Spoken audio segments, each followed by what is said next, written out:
कोना बने रहलुए कोइलार कोना बने जात कोना बने रहलुए कोइलार कोना बने जात कोना बाबा दुअरे वाए कोइलारी उछाळाली जात कोना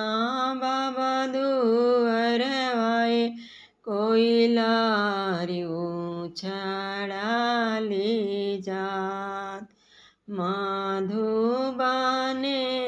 रहलुए कोइलार कुंजा बने जात मधुबने रहलुए कोइलार कुंजा बने जात